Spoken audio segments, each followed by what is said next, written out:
Hello everyone, welcome to Naira study. आप सब कैसे हैं? आई होप कि आप सभी अच्छे होंगे और अपनी स्टडी को कंटिन्यू कर रहे होंगे।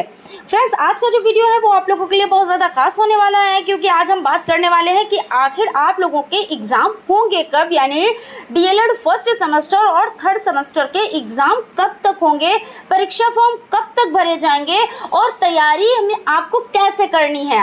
इन सभी चीज़ों पर हम लोग डिटेल में डिस्कस करेंगे। सो आप लोग वीडियो में लास्ट तक बने रहिएगा और वीडियो को बिल्कुल भी स्किप ना कीजिएगा, क्योंकि हर एक चीज़ आप लोगों के लिए बहुत ज़्यादा इम्पॉर्टेंट हो जाती है।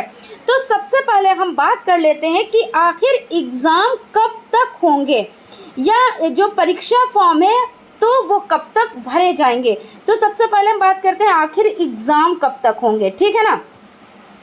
तो एग्ज़ाम जो आपके हो जाते हैं तो वो मान के चलिए जुलाई के पहले वीक तक ही मान के चलिए, क्योंकि अभी अगर आप ये सोचें कि अभी देखिए परीक्षा फॉर्म भरना स्टार्ट नहीं हुए हैं, और जब परीक्षा फॉर्म ही भरना स्टार्ट नहीं हुए हैं तो आपके एग्ज़ाम कैसे कंडक्ट कराए जा सकते हैं। और अभी इधर इलेक्शन का टाइम था और उसके बाद रिज़ल्ट आया, अब सरकार बनी, यानी जितने कार्यकर्ता थे सब उधर लगे हुए थे, इधर ध्यान नहीं था, किसी का ध्यान अभी नहीं था। अब उधर से फ्री हुए हैं, यानी इलेक्शन की सारी प्रक्रियाएं कंप्लीट हो चुकी हैं, जो थोड़ी बहुत बची हैं वो भी कंप्लीट हो जाएंगी, लेकिन अब कुछ राहत हुई है तो इस तरफ अब मुड़ा जाएगा, यानी जो अधिकारी हैं, जो कार्य करने वाले हैं वो अब इस तरफ मुड़ेंगे और पीएनपी भी इधर ध्यान देगा। और दूसरी बात ये तो आप लोग जानते ही हैं, क्योंकि 6 मंथ के बाद एक सेमेस्टर कंप्लीट होता है, यानी 6 मंथ के 4 सेमेस्टर होते हैं। लेकिन क्या ऐसा हुआ है कि टाइम पर एग्ज़ाम हुए हैं? तो ये तो आप सभी लोग जानते हैं, थोड़ी सी लेट लतीफ़ी हो जाती है। लेट लतीफ़ी देखिए एक रीज़न भी रहता है, क्योंकि वर्क बहुत ज़्यादा होता है, कितनी सब तैयारी करनी रहती है, क्योंकि भाई अभी हम ही लोग कोई वर्क स्टार्ट करें तो उसमें कितनी तैयारी करनी रहती है, लेकिन सामने वाला ये नहीं समझ पाता है। उसको तो ऐसा लगता है कि हाँ ये देरी की जा रही है जानबूझ के, लेकिन जानबूझ के ऐसा कोई नहीं करता। किसी को नहीं अच्छा लगता कि उस पर कमेंट पास किए जाएं, है ना। ये सब चीज़ें तो खैर आप लोग समझते हैं। और रहा सवाल कि कॉलेज से अगर आपके पास मैसेजेस आ रहे हैं, कॉल्स आ रहे हैं कि आपके परीक्षा फॉर्म भरे जा रहे हैं, तो हाँ उन लोगों की रिस्पॉन्सिबिलिटी बनती है, क्योंकि उसमें क्या होता है कि उनको तो फ़ीस चाहिए होती है, और भाई जब फ़ीस लेनी होती है तो उनके पास एक बहाना होता है कि परीक्षा फॉर्म भरे जा रहे हैं, कभी एडमिट कार्ड के लिए, कभी ये कभी वो, कोई फॉर्मेलिटी, इस तरह से वो आपको बुलाएंगे और उसके बाद जो आपकी फ़ीस होगी आपको देनी रहेगी वो आपसे लेंगे। तो ये उनकी भी रिस्पॉन्सिबिलिटी है, क्योंकि जो वहाँ पे कार्य करता है तो वो भी यही सब करते हैं, क्योंकि उनकी ये जिम्मेदारी बन जाती है। तो यहाँ पे बात हम ये कर रहे हैं कि आखिर आपके परीक्षा फॉर्म कब भरे जाएंगे, और जिन लोगों के पास मैसेजेस कॉलेज से आ रहे हैं, कॉल्स आ रहे हैं, तो उनसे मैं बताना चाहूँगी कि अभी फॉर्म नहीं भरे जा रहे हैं, लेकिन हाँ वहाँ प्रक्रियाएँ स्टार्ट कर दी जाती हैं, आप लोगों से फ़ीस लेना रहता है इसलिए। बाकी थोड़ी सी जो देरी हो रही है तो वो भी कहीं ना कहीं पे सही है, आप लोगों की तैयारी अच्छी हो जाएगी। और अब आप मान के चलिए कि जुलाई के फर्स्ट वीक तक ही आपके एग्ज़ाम होने संभावनाएं बन रही हैं, यानी हो सकते हैं, है ना। और अब हम बात करते हैं कि जो आपको तैयारी करनी है और आपके पास टाइम कितना बचा हुआ है। तो टाइम की अगर हम बात करते हैं तो टाइम आपके पास बहुत ही कम बचा हुआ है। मान के चलिए क्या 30 डेज़ रह गए, तो चलिए 30 डेज़ ही हम मान लेते हैं। तो 30 डेज़ में आपको तैयारी कैसे करनी रहती है, तो यहाँ पे ऐसा नहीं है, कोई बहुत ज़्यादा टेंशन लेने की ज़रूरत नहीं है। कि कुछ लोग ये भी कहते हैं कि अभी हमने भी तैयारी स्टार्ट नहीं करी थी, क्योंकि भाई ऐसा भी होता है कि जो स्टडी कर रहे हैं, जो अपना डीएलएड कर रहे हैं, तो वो जॉब भी करते होंगे, कुछ लोग गृहिणी होंगी, जो लेडीज़ हैं वो गृहिणी भी होंगी, घर को भी संभालती होंगी, ऑफिस भी संभालती होंगी, बहुत से वर्क होते हैं। तो क्या होता है जब टाइम आता है तभी पढ़ना स्टार्ट करते हैं। तो मैं उन लोगों से कहना चाहूँगी कि बहुत ज़्यादा टेंशन ना लें, अभी 30 दिन अगर बाकी हैं तब भी आपकी अच्छे से तैयारी हो जाएगी। लेकिन शर्त ये है कि आप लोग क्या करें, अच्छे से स्टडी करें, है ना। अच्छे से स्टडी करें तो क्या होगा, 30 दिन भी ज़्यादा होते हैं, बहुत ज़्यादा होते हैं। लेकिन अगर आपने अच्छे से पढ़ाई नहीं की, अच्छे से चीज़ों को नहीं समझा और ये भी नहीं जाना कि हमारे सिलेबस में है क्या, हमें किन किन चीज़ों पे फोकस करना है, तो भी दिक्कत हो सकती है।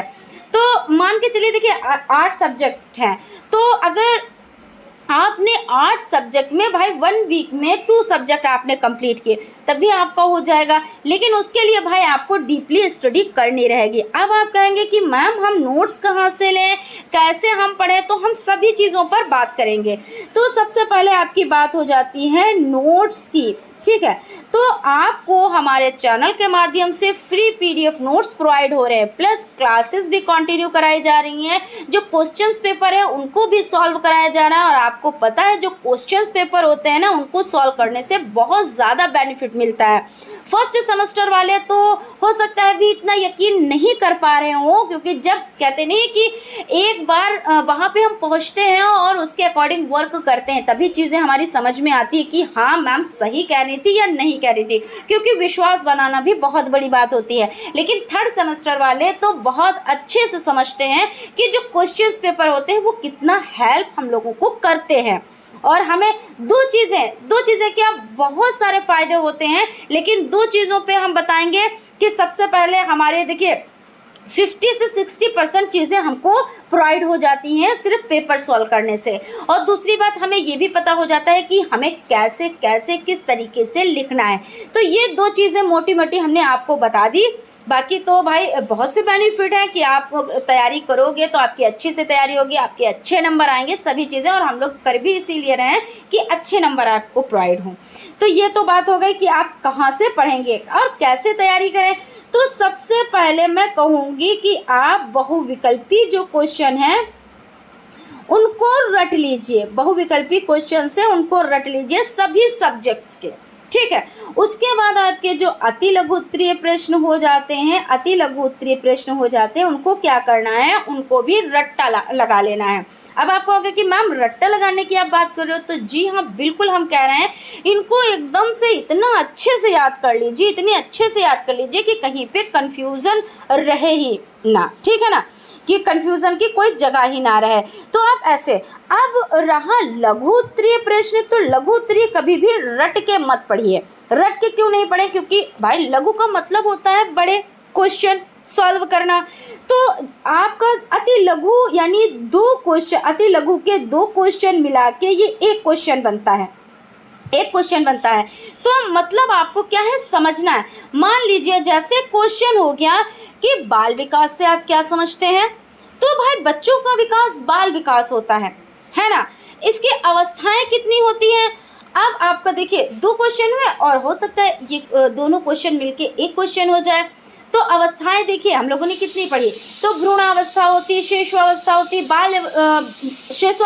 बाल्यावस्था होती, किशोरावस्था होती है, और भी अवस्थाएं होती हैं जो आपकी प्रौढ़ावस्था होती है, वृद्धावस्था। लेकिन हम लोगों ने कितने तो किशोरावस्था तक पढ़ाई यहाँ पे पढ़ा, क्योंकि बच्चा स्कूल में कहाँ तक रहता है, तो बच्चा स्कूल में किशोरावस्था तक रहता है। तो हम यहाँ तक कंप्लीट करें। चीज़ें अगर आगे पूछी जाती है तो उनको भी आप करें, लेकिन हर एक चीज़ को अपने जीवन से जोड़कर तैयार करें। जीवन से जोड़कर तैयार करेंगे तो चीज़ें अच्छे से तैयार हो जाएंगी और आपकी नॉलेज में भी वो चीज़ रहती है, प्लस आप उसको ये है कभी भूलते नहीं हैं। तो आपके और भी जो एग्ज़ाम होंगे उसमें भी आपको बेनिफिट कराएगा। तो ये सब चीज़ें हो जाती है। यानी यहाँ पे कहने का मतलब ये है कि बहुविकल्पी टाइप, अति लघु उत्तरीय टाइप, ये तो आप रट लीजिए। लघु उत्तरीय इनको समझ के पढ़िए और अच्छे से आप लोग तैयारी करिए। और इतना आप डरे नहीं कि अब 30 डेज बचे हैं तो हम कैसे क्या करें, अपने हाथ पैर मतलब ढीले कर दिए। इसका मतलब ये होता है कि आपने ये कि अरे चलो अब तो हमारा सेमेस्टर ही बेकार हो गया, अब 30 डेज बचे हैं, अब क्या करें। ऐसा कुछ भी नहीं है।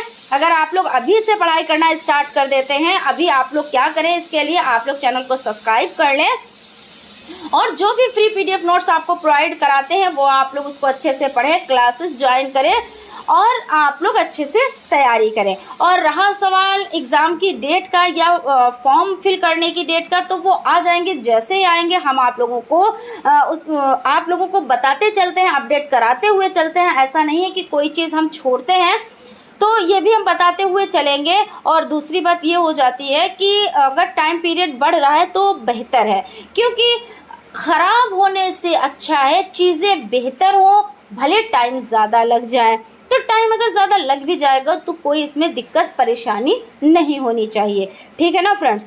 तो हम लोगों ने यहाँ पे डिस्कस किया है। बाकी जैसे जैसे जो भी खबर मिलती रही, जैसे भी अपडेट आती रही, हम आप लोगों को अवगत कराते रहेंगे। इसके लिए आपको चैनल को सब्सक्राइब करना रहेगा और अगर आपको क्लासेस अच्छी लगे तो लाइक भी ज़रूर कीजिएगा। मिलते हैं क्लास में। Thank you.